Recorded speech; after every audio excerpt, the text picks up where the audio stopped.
baik dalam kehidupan kita, men.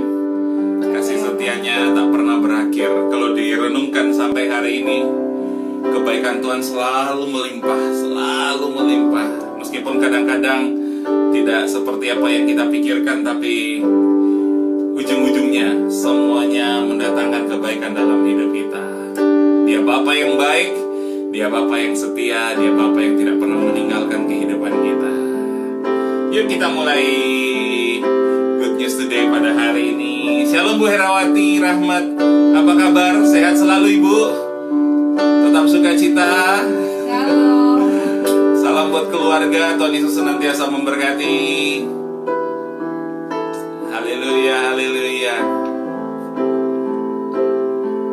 Yuk kita mulai, kita berdoa, grace prayer terlebih dahulu. Haleluya.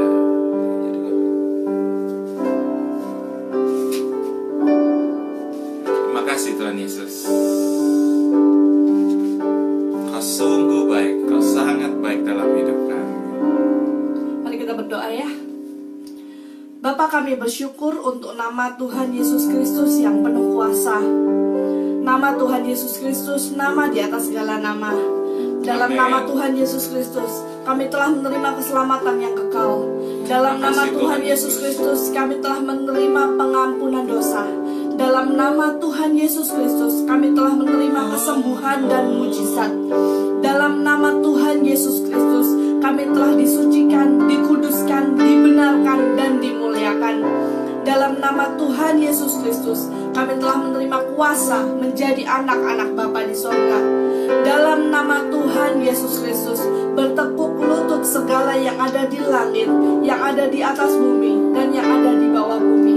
Biarlah segala lidah mengaku Yesus Kristus adalah Tuhan, bagi kemuliaan Bapa sampai selama-lamanya. Ya Bapa, dikuduskanlah namamu. Haleluya, haleluya. Bapa, kami bersyukur untuk pribadi Tuhan Yesus Kristus yang penuh kasih karunia dan kebenaran. Amen. Tuhan Yesus, Engkaulah roti hidup. Tuhan Yesus, Engkaulah terang dunia. Tuhan Yesus, Engkaulah pintu. Tuhan Yesus, Engkaulah gembala yang baik. Tuhan Yesus, Engkaulah jalan kebenaran dan hidup. Tuhan Yesus, Engkaulah kebangkitan dan hidup. Tuhan Yesus, Engkaulah pokok anggur yang benar. Di dalam Tuhan Yesus Kristus, kami telah menjadi ciptaan yang baru dan memiliki hidup sampai selama-lamanya. Ya Bapa, datanglah kerajaan-Mu. Haleluya, haleluya. Yuk nyanyi pujian ini. Kekudusan-Mu Bapa, pengorbanan-Mu Yesus,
kasih buat kemurahan-Mu.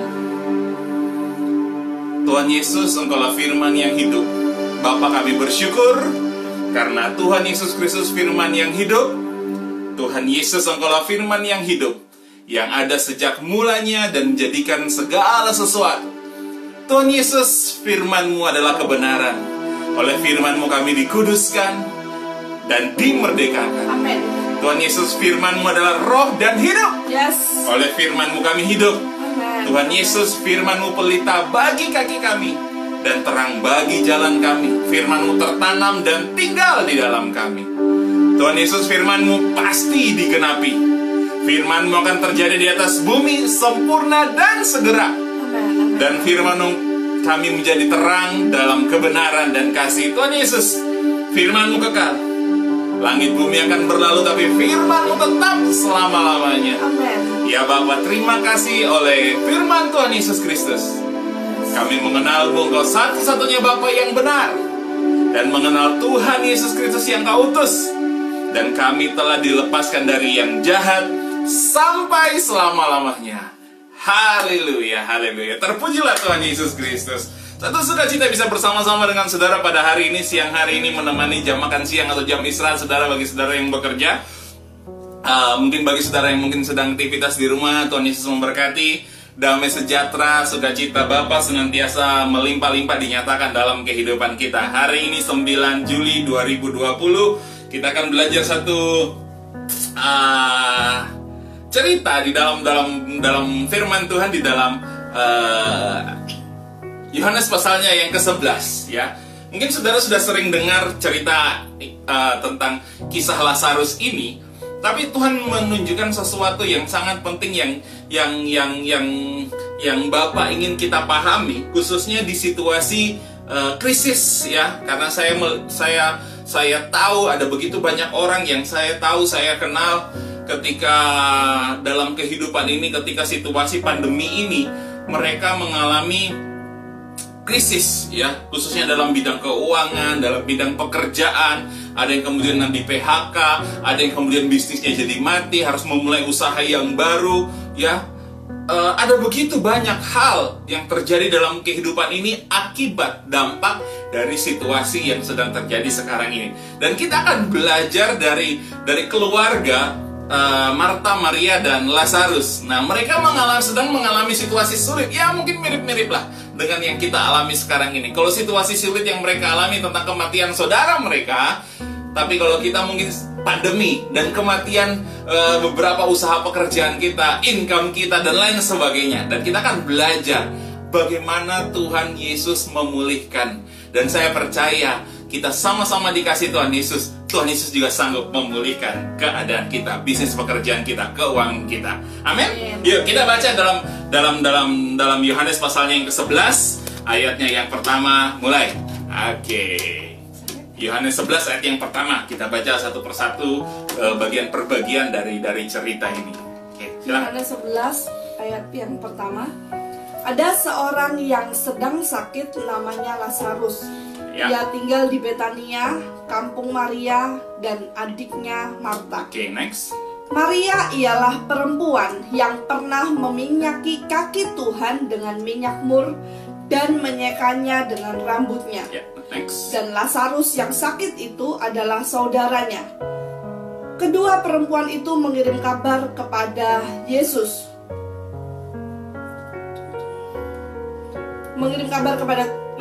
Tuhan, Dia yang Engkau kasihi sakit.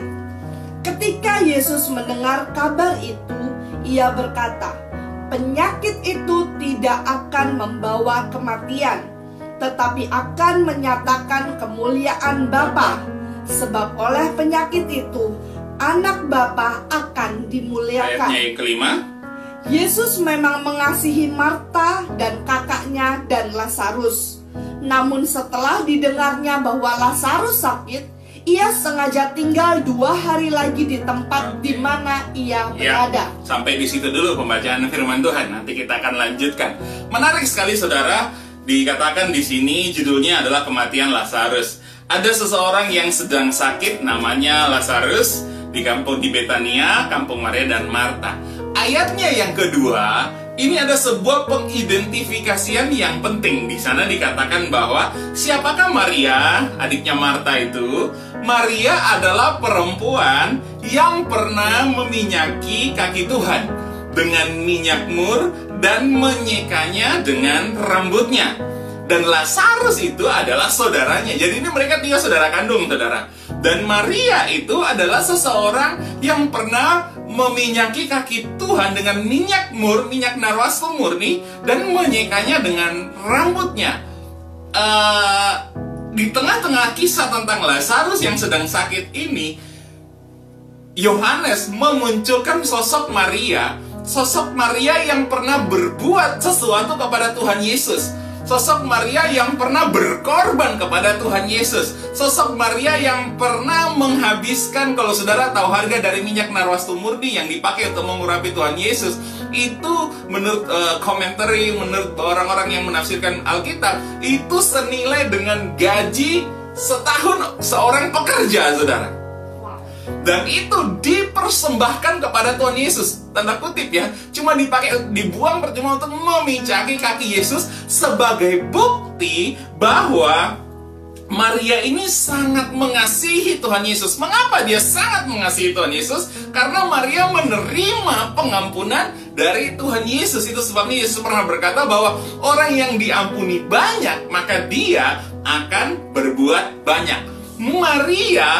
Marta adalah gambaran tentang gereja. Kita juga tahu tentang Marta. Siapakah Marta? Marta adalah seseorang yang begitu semangat melayani Tuhan Yesus. Sehingga Yesus pernah berkata, Marta, Marta, engkau sibuk dengan banyak perkara, tapi yang terbaik dilakukan Maria, yaitu duduk di kaki Tuhan mendengarkan dia. Marta adalah seorang yang giat melayani Tuhan Yesus. Marta adalah seorang yang sangat bersemangat untuk melayani, untuk berbuat, bekerja bagi Tuhan Yesus. Jadi keluarga ini tuh sangat hormat, sangat mengasihi, dan mereka sangat tidak pernah hitung-hitungan dengan Tuhan. Totalitas ya. Iya, totalitas dengan Tuhan, tidak pernah hitung-hitungan dengan Tuhan. Mereka memberi kepada Tuhan yang terbaik yang ada pada diri mereka. Marta dan Maria, mereka beri yang terbaik kepada Tuhan Yesus.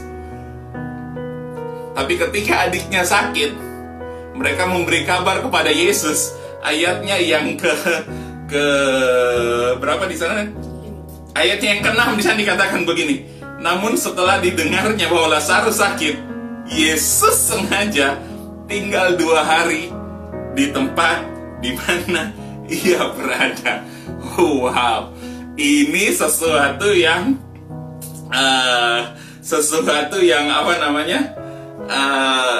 yang menarik perhatian, saudara.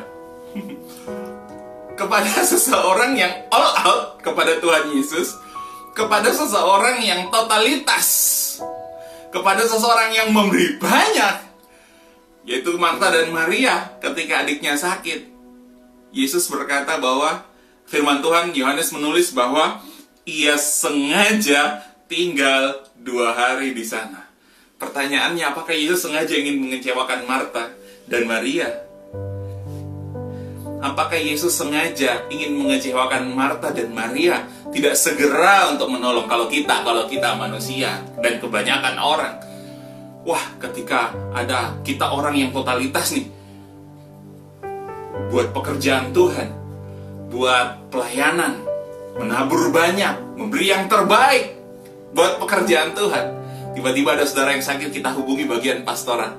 Pastor, tolong doakan adik saya yang sedang sakit. Terus pastornya bilang, aduh, saya nggak bisa. Biasanya respon banyak orang apa? Dia kecewa. Dia kemudian merasa, nggak main ini gereja ini. Akibatnya apa? Dia mulai nggak pakai gereja-gereja. Kecewa itu mulai muncul. Tapi uniknya di sini dikatakan Yesus sengaja melakukan hal itu. Yesus sengaja tinggal 2 hari. Apakah Yesus sengaja ingin mengecewakan orang-orang yang sudah total dengan dia? Tidak, saudara. Yesus tidak pernah mengecewakan kita. Karena ayat ini, kalau saudara lihat di ayatnya yang ketiga di sana dikatakan, Tuhan dia yang engkau kasihi sakit.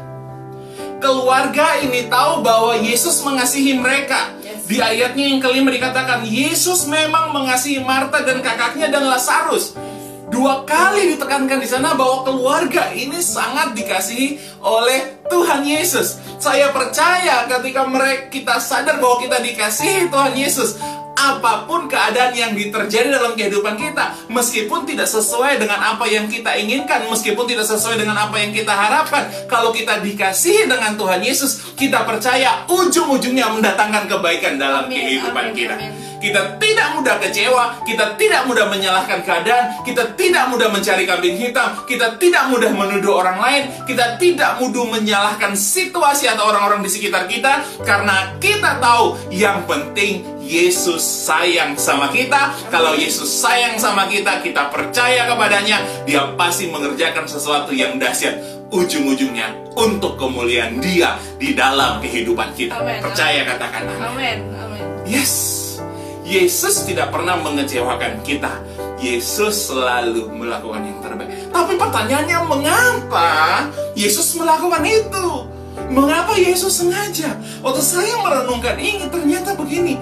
Yesus ingin supaya Marta dan Maria paham bahwa jika Yesus menolong, menyatakan mujizat dalam kehidupan mereka, itu bukan karena apa yang dulu mereka lakukan kepada Yesus. Bukan karena effort mereka, bukan karena usaha mereka. Yesus menolong mereka bukan karena mereka pernah memberikan minyak narwastu murni mengurapi kaki Yesus. Yesus melakukan mujizat dalam kehidupan mereka itu bukan pernah melayani, pernah melayani Tuhan Yesus, bukan, saudara. Tetapi Yesus pengen supaya Marta Maria paham segala sesuatu yang Yesus lakukan itu bukan karena kita melakukan sesuatu buat Tuhan, tapi karena dasarnya Yesus sayang sama kita, dan Dia bukan cuma ingin melakukan mujizat, tapi Dia ingin menyatakan kemuliaannya di dalam kehidupan kita. Dan saya mau berkata, kemuliaan Tuhan itu jauh lebih dahsyat, jauh lebih besar dari mujizat yang kita terima dalam hidup kita.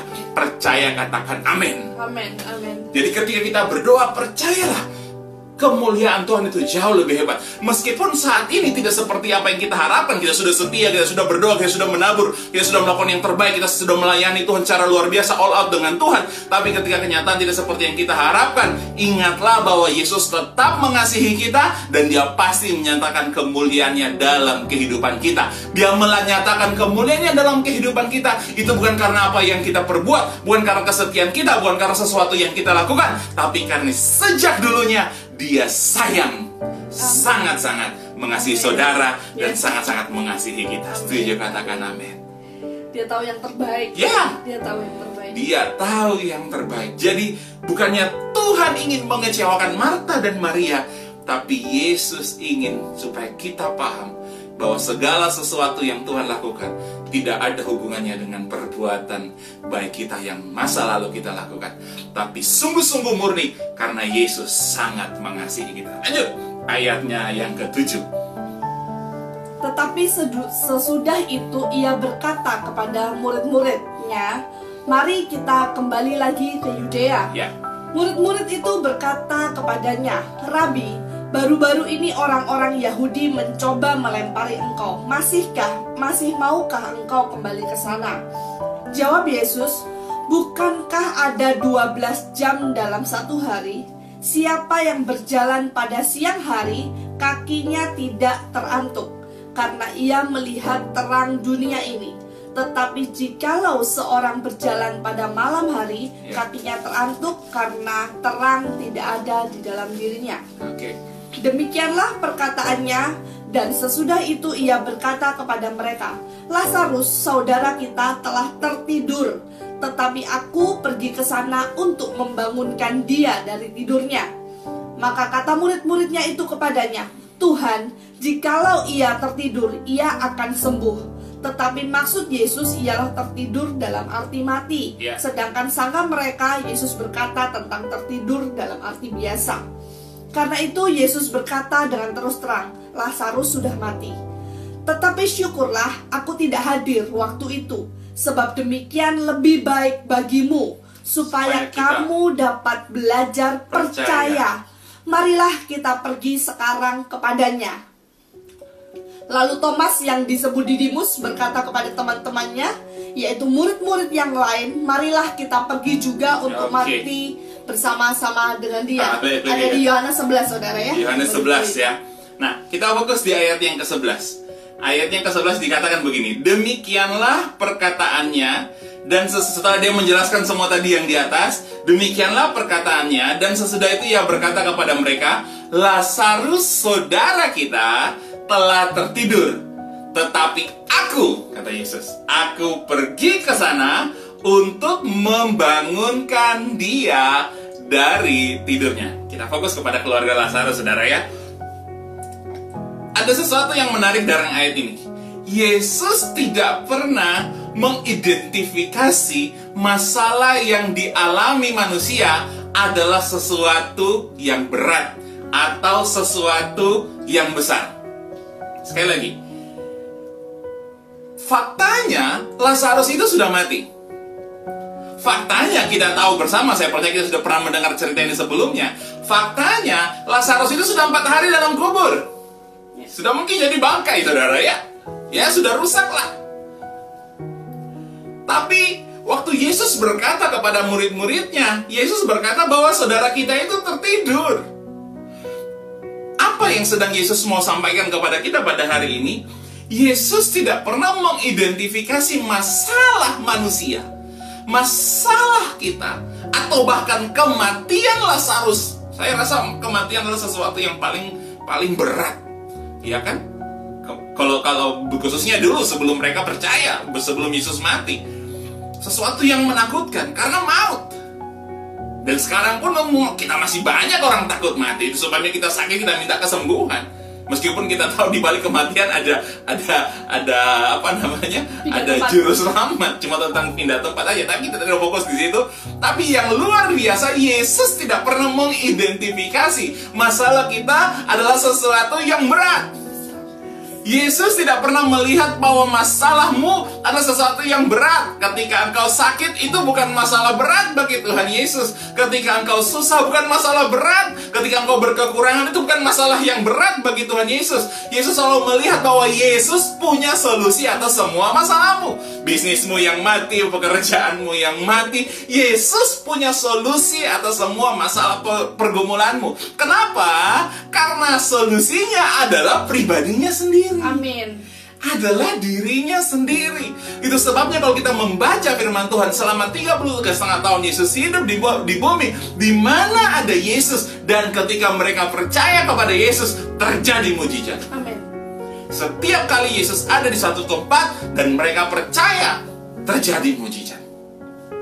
Ini kebenaran yang mesti kita pahami.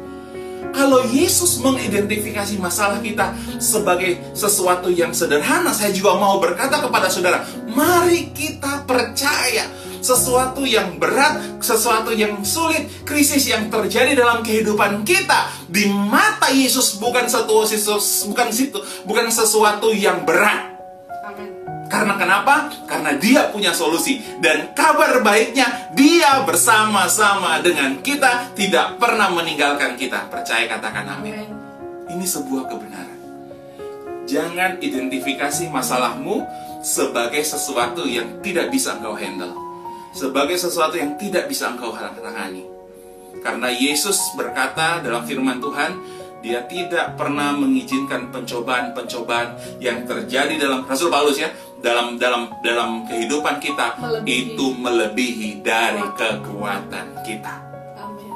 Kalau kita ada di dalam Yesus, kita ada di dalam Kristus, semua masalah Tuhan pasti nyatakan kemuliaannya. Semua masalah dia pasti buka jalan, karena di dalam Yesus pasti ada solusi atas setiap masalah yang kita alami. Lanjut, saudara. Di ayatnya yang ke-17, ketika Yesus ayatnya yang ke-17 ya, maka ketika Yesus tiba, didapatinya Lazarus telah 4 hari di dalam kubur, berbaring di dalam kubur. Betania terletak dekat Yerusalem, kira-kira 2 mil jauhnya. Yes. Di situ banyak orang Yahudi telah datang kepada Marta dan Maria untuk menghibur mereka berhubung dengan kematian saudaranya. Ketika Marta mendengar bahwa Yesus datang, ia pergi mendapatkannya. tetapi Maria tinggal di rumah. Ya. Maka kata Marta kepada Yesus, "Tuhan, sekiranya Engkau ada di sini, saudaraku pasti tidak akan mati. Tetapi sekarang pun aku tahu bahwa Bapa akan memberikan kepadamu segala sesuatu yang Engkau minta kepadanya." Tetapi kata Yesus kepada Marta, "Saudaramu akan bangkit." Kata Marta kepadanya, "Aku tahu bahwa ia akan bangkit pada waktu orang-orang bangkit pada akhir zaman." Jawab Yesus, "Akulah kebangkitan dan hidup. Barang siapa percaya kepadaku, ia akan hidup walaupun ia sudah mati. Dan setiap orang yang hidup dan yang percaya kepadaku tidak akan mati selama-lamanya. Percayakah engkau akan hal ini?" Jawab Marta, "Ya Tuhan, aku percaya bahwa Engkaulah Mesias, Anak Bapa, Dia yang akan datang ke dalam dunia." Selanjutnya kemudian Yesus datang mendapati bahwa Lazarus sudah selama 4 hari berbaring dalam kubur.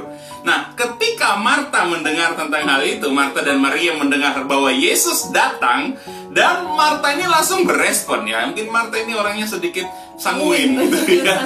Cepat berespon gitu. Dia langsung datang mendapatkan Yesus sebelum tiba di rumah. Dia langsung mendapatkan Yesus. Dan ayatnya yang ke-21 di sana dikatakan apa? Maka kata Marta kepada Yesus, "Tuhan, sekiranya Engkau ada di sini, saudaraku pasti tidak akan mati." Kalau dalam bahasa aslinya itu membacanya bukan seperti itu, saudara. Kalau membaca ayat ini dalam bahasa aslinya bukan "Tuhan, sekiranya Engkau ada di sini, saudaraku pasti", bukan seperti itu. Karena kenapa? Karena situasi yang sedang dialami Marta ini tanda kutip sedang dikecewakan. Dan ini saudaranya itu sudah mati dan Tuhan 2 hari baru datang. Jadi ada sedikit kekecewaan, ada sedikit, ya namanya manusia, ada sedikit kemarahan. Jadi bacanya itu dalam bahasa aslinya itu, "Tuhan, sekiranya Engkau ada di sini, saudaraku pasti tidak mati." Bukankah kita kadang-kadang seperti ini dengan Tuhan? "Tuhan, kalau bukan karena pandemi ini, kalau bukan karena corona, kita pasti, bisnisku pasti tidak goncang. Kalau bukan karena kejadian ini, kalau bukan karena peristiwa ini, kalau bukan karena sesuatu, karena virus ini, pasti aku lebih diberkati lagi. Bisnisku tidak berhenti." Seringkali kita punya seruan seperti itu. Saya mau berkata, itu tidak salah di hadapan Tuhan. Dia Bapa kita bebas seperti apa saja mengekspresikan diri kita di hadapan Tuhan. Dan saya mau berkata, Tuhan tidak menyalahkan kita. Tapi yang penting adalah ketika kita selalu paham waktu Yesus berkata, "Saudaramu pasti bangkit. Saudaramu akan bangkit." Dan Yesus berkata bahwa Dia adalah kebangkitan dan hidup. Jika kita percaya kepadanya, Dia pasti hidup walaupun mati. Walaupun Ia sudah mati. Intinya adalah waktu kita percaya kepada Yesus, Dia sanggup membangkitkan yang mati. Saya berkata, di dalam nama Yesus Kristus, yang mati dalam kehidupanmu pasti bangkit. Amin. Amin. Kondisi krisis yang terjadi, pandemi yang terjadi mungkin membuat bisnismu mati, usaha pekerjaanmu mati. Kita percaya kepada Yesus, di dalam Yesus ada kebangkitan. Amin. Amin. Amin. Saya percaya ada begitu banyak orang yang hari-hari ini harus banting setir. Ya kan? Yang harus banting setir kepada pekerjaan-pekerjaan yang baru. Karena situasi new normal. Karena situasi pandemi. Ada orang-orang yang banting setir. Sehingga pekerjaannya yang lama dibiarkan mati. Tapi saya mau berkata kepada saudara, itu tidak mati. Kata Yesus, itu cuma tidur. Amin. Ketika situasi sudah mulai normal kembali, percaya di dalam Yesus ada kebangkitan dan hidup. Bisnismu yang dahulu mati, itu dibangkitkan oleh Tuhan Yesus. Dan kemudian kita melihat kemuliaan Tuhan. Dimana kalau dulu kita cuma menjalankan satu bisnis, hari ini kita bisa menjalankan sebuah bisnis yang baru. Lebih dari satu. Mengapa? Karena Yesus adalah kebangkitan dan kehidupan. Amin. Amin. Amin. Saudara percaya? Yes. Itulah yang disebut supaya Yesus dipermuliakan. dan Yesus dipermuliakan, itu lebih dahsyat dari cuma sebuah kesembuhan, daripada sebuah kebangkitan. Yang penting Yesus dipermuliakan dan kita percaya kepadanya. Yesus meresponi Marta bahwa aku kebangkitan dan hidup. Tidak ada masalah yang lebih besar, tidak ada masalah yang sangat berat bagi Yesus. Karena kenapa? Yang mati saja bisa bangkit. Bahkan maut juga dikalahkan. Jadi masalah yang kita alami di bawah matahari ini, percayalah kepada Yesus. Dia sanggup menolong, membangkitkan, dan memberikan kehidupan yang baru dalam segala hal yang kita kerjakan. Amin, amin, amin. Saya berharap saudara memahami. Itulah yang dimaksud dengan kemuliaan Tuhan. Iya. Amin. Kadang-kadang manusia pengennya lempeng-lempeng ya. Ya. Jadi udah jalan bisnisnya, keadaan ini, kok tiba-tiba ada ini Tuhan? Ada kejadian ini. Ada kejadian ini, kok jadi harus berubah haluan? Kok Kalau saya tidak terlambat datang, pasti saya tidak kena PHK. Anda kan tadi tidak salah menjawab, pasti keadaannya tidak seperti ya, ini. Benar. Banyak hal yang kita akhirnya menyesali. Kita lupa bahwa Kristus di dalam kita. Semua ada dalam rencana Tuhan. Semua ada dalam rencana Tuhan. Percayalah, dalam situasi baik, dalam situasi buruk keadaan kita, ada Yesus di sana. Ya. Semua dalam rencana Tuhan. Bahkan di dalam, kalau tidak salah, Kejadian 50 ayatnya yang ke-20, di sana dikatakan begini. Yusuf pernah berkata begini, manusia merancangkan yang buruk kepadaku, tetapi Tuhan mengubahnya menjadi apa? Kebaikan. Jadi meskipun kita dalam mengalami situasi yang buruk dalam kehidupan kita, percayalah Tuhan sanggup membuat yang buruk itu, yang dirancangkan orang buruk itu dalam hidup kita, menjadi kebaikan. Dan ujung-ujungnya kembali lagi, nama Bapa ditinggal dipermuliakan. Ayat yang ke-28. Dan sesudah berkata demikian, ia memanggil saudaranya Maria dan berbisik kepadanya, Guru ada di sana dan ia memanggil engkau. Mendengar itu Maria segera bangkit pergi mendapatkan Yesus. Pada waktu itu Yesus belum sampai ke kampung itu, ia masih berada di tempat Marta menjumpai dia. Ketika orang-orang Yahudi melihat orang Yahudi yang bersama-sama dengan Maria di rumah itu untuk menghiburnya, melihat bahwa Maria segera bangkit dan pergi keluar, mereka mengikutinya.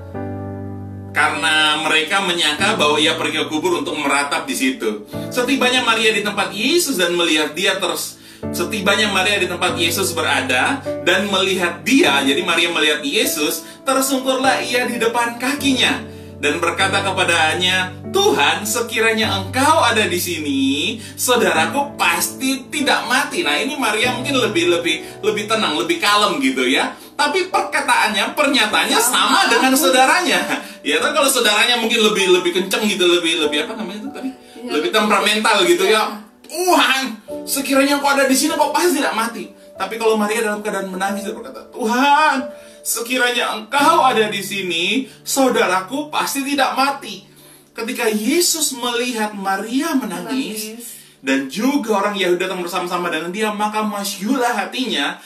Ia sangat terharu dan berkata, di manakah dia kamu baringkan? Jawab mereka, Tuhan, marilah dan lihatlah. Ayat terpendek dalam Alkitab, Yohanes 11 ayat 35, firman Tuhan, maka menangislah Yesus. Kata orang Yahudi, lihatlah betapa kasihnya kepadanya. Tetapi beberapa orang di antara mereka berkata, ia yang memelihkan mata orang buta, tidak sanggupkah ia bertindak sehingga orang ini tidak mati? Maka menangislah Yesus. Kepada Marta, Yesus menunjukkan treatment yang berbeda dengan kepada Maria. Kalau kepada Marta, Yesus menyatakan dirinya, akulah kebangkitan dan hidup. Aku bisa membangkitkan ketika engkau percaya. Tapi kepada Maria, Yesus menyatakan dirinya, identitasnya, ya, bahwa dia adalah pribadi yang care. Dia adalah pribadi yang peduli. Dia adalah pribadi yang punya empati. Saat kesusahanmu belum mendapatkan mujizat, saat penderitaanmu belum mendapatkan solusi, ingatlah, Yesus peduli. Yesus bersama-sama dengan engkau. Waktu engkau menangis, Yesus menangis bersama-sama dengan engkau. Yesus pribadi yang peduli. Masalah yang kita alami hari-hari ini, krisis yang kita alami hari-hari ini, memang mengguncangkan begitu banyak orang, mengguncangkan begitu banyak negara, mengguncangkan begitu banyak pengusaha, mengguncangkan begitu banyak karyawan, mengguncangkan begitu banyak orang. Tapi jangan pernah lupa satu hal. Meskipun dunia sedang berguncang, tetapi Yesus peduli dengan kita. Tapi Yesus empati, simpati dengan kita. Dia mau bersama-sama dengan kita. Dia tahu kita sedang alami krisis. Dia tahu kita sedang mengalami guncangan. Dia tahu kita sedang mengalami tekanan dalam hidup ini. Dan semua orang mengalaminya. Tapi dia mau kita percaya. Dia tidak pernah meninggalkan kita. Dia sangat peduli. Kadang pertolongan Tuhan rasanya terlambat dalam hidup ini. Tapi terpenting bukan keadaannya. Tapi yang terpenting adalah kita percaya Dia bersama-sama dengan kita. Amin. Yesus dan Petrus di tengah badai, Petrus bisa berjalan di atas air. Yes. Ini sebuah kebenaran. Di tengah-tengah guncangan, di tengah-tengah badai, kita akan melihat mujizat Tuhan. Bukan situasi di luar yang menakutkan kita. Bukan situasi di luar yang menakutkan kita itu yang menjadi perhatian kita. Tetapi keyakinan kita bahwa Yesus sangat mengasihi kita. Dan Dia peduli. Dan Dia mau bekerja dalam kehidupan kita. Akan datang masanya, duka cita diganti dengan sukacita. Yang mati dibangkitkan. Kenapa? Karena Yesus adalah kebangkitan dan kehidupan kita. Yesus kehidupan kita itu berarti begini, kita hidup di dalam Yesus. Dan ada Yesus di dalam setiap tarikan nafas kita. Yesus kehidupan kita itu berarti bahwa kita hidup itu karena Yesus. Amen. Jadi setiap kali kita bernafas, ada Yesus dalam hidupmu. Saya berdoa kita memahami ini, saudara. Ini yang terpenting dalam kehidupan ini. Dan kita tahu bersama. Selanjutnya ceritanya Yesus kemudian membangkitkan Lazarus. Dahsyatnya itu begini. Yesus tidak berkata, ayatnya yang ke 43, ya, Yohanes 11:43. Ayat kata Yesus sesudah berkata demikian, berserulah Yesus dengan suara keras, "Lazarus, marilah keluar." Orang yang telah mati itu datang keluar, kaki dan tangannya masih terikat dan kain kafan, dan mukanya tertutup dengan kain peluh. Kata Yesus kepadanya, "Bukalah kain itu," dan biarkan ia pergi. Dahsyatnya begini. Yesus tidak berkata, "Lazarus, bangkitlah." Bukan. Tapi Yesus berkata, "Lazarus, keluarlah. Marilah keluar." Yesus tidak membangkitkan Lazarus. Tetapi Yesus adalah kebangkitan Lazarus. Kalau saudara memahami ini sesuatu yang berbeda. Yesus tidak membangkitkan Lazarus. Tapi Yesus adalah kebangkitan Lazarus. Jadi di mana Yesus ada kebangkitan. Dalam hidupmu, engkau yang sedang down, engkau sedang drop, engkau yang sedang tertekan, saudara yang sedang sakit, saya pernah mengalami drop selama beberapa waktu lamanya, saudara, beberapa waktu lamanya. Saya menyadari bahwa Yesus kesembuhanku. Yesus kebangkitanku. Di mana ada Yesus, ada kebangkitan. Di mana ada Yesus, ada kesembuhan. Saya berdoa kita memahami kebenaran ini. Dan kabar baiknya adalah Yesus tinggal di dalam kita. Yes. Dan itu tidak akan terpisahkan. Amin. Yesus tidak akan pernah meninggalkan kita lagi. Amin. Amin. Ya, Yesus tidak pernah akan meninggalkan kita lagi. Yesus kebangkitan Lazarus. Haleluya. Di bisnismu ada Yesus, saudara percaya pasti bangkit. Amin.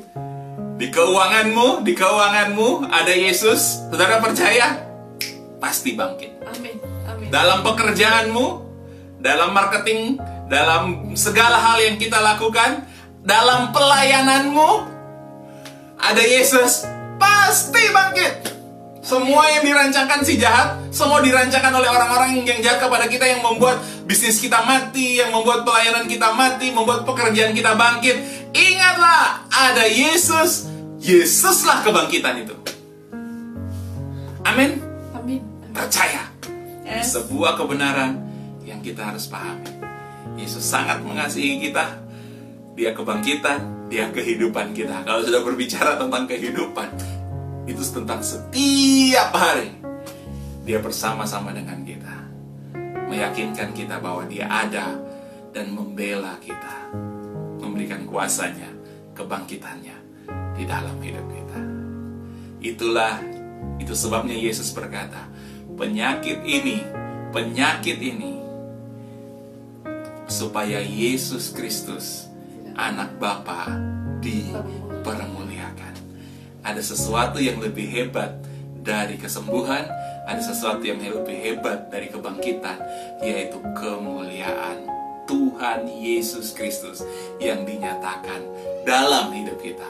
Ketika kemuliaan itu nyata dalam kehidupan kita, maka semua masalah-masalah akibat krisis, waktu kita memulai sesuatu yang normal, new normal nanti, kita akan melihat itu semua bangkit. Dan kita akan menyaksikan, bukan karena kuat gagah kita, bukan karena hikmat kepintaran kita, bukan karena aset, bukan karena harta, bukan karena relasi kita, tapi semua karena Yesus Kristus adalah kebangkitan dan hidup. Diberkatilah kita, Tuhan Yesus memberkati. Haleluya. Mau nambahkan? Biarlah segala hal yang terjadi dalam kehidupan kita tetap percaya, intinya ya. Amen. Kita tetap percaya, kita tetap berkata bahwa Tuhan, aku percaya kemuliaan-Mu tetap dinyatakan dalam hidupku. Amin. Jadi walaupun saudara yang mungkin yang mengalami PHK atau yang mengalami penurunan omset atau mengalami hubungan yang tidak baik dan sebagainya, bisnis yang mati ya. Saudara, kita punya Kristus, kita ada di dalam Kristus, kita percaya, katakan saja bahwa Tuhan Bapa, kemuliaan-Mu pasti dinyatakan di dalam Yesus kehidupan kebangkitan dan hidup kita. Yes. Jadi kita percaya semua yang mati, omset yang mati, pekerjaan yang mati. Ada seseorang punya quotes ya, dia selalu bilang bahwa miliki Yesus, miliki segalanya. Wah, itu buat saya keren. Kita punya Kristus, kita pasti akan terus dibawa Tuhan, terus naik dengan caranya yang ajaib. Amin. Jadi tetap percaya, Yesus adalah kebangkitan dan kehidupan kita. Itu bukan sesuatu yang sederhana, tapi itu sesuatu yang sangat-sangat dahsyat. Karena di dalam Yesus kita bisa melihat kemuliaan-Nya. Di tengah badai, di tengah krisis, semua yang mati Yesus bisa bangkitkan. Saya berdoa klien-klien saudara yang meninggalkan saudara pasti akan kembali bangkit. Tuhan munculkan klien-klien yang baru dan saudara melihat kemuliaan Tuhan. Amin. Diberkatilah kita. Aku percaya Tuhanku ajaib, Kau turun tangan memulihkanku. Aku percaya Tuhanku dahsyat, Kau turun tangan memberkatiku. Semua yang percaya berkata, aku percaya.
kehidupan kita, apa yang kita kerjakan, apa yang kita upayakan, apa yang kita usahakan, keuangan kita, rekening kita, tabungan kita, kesehatan kita, bisnis pekerjaan kita, keluarga kita, hubungan kita dengan anak-anak kita, sekolah kita, studi kita, pendidikan kita, ada Yesus di sana. Amin. Jadi Tuhan tidak akan membiarkan mati, tapi Dialah kebangkitan dan kehidupan kita.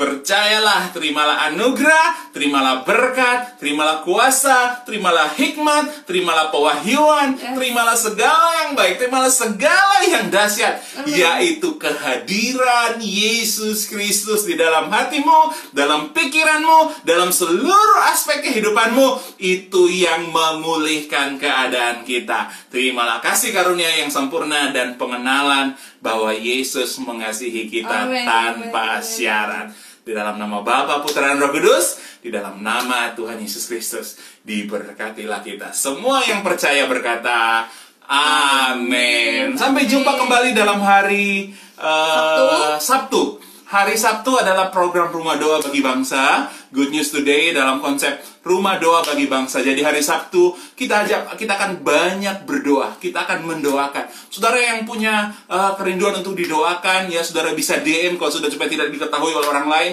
Saudara bisa DM atau di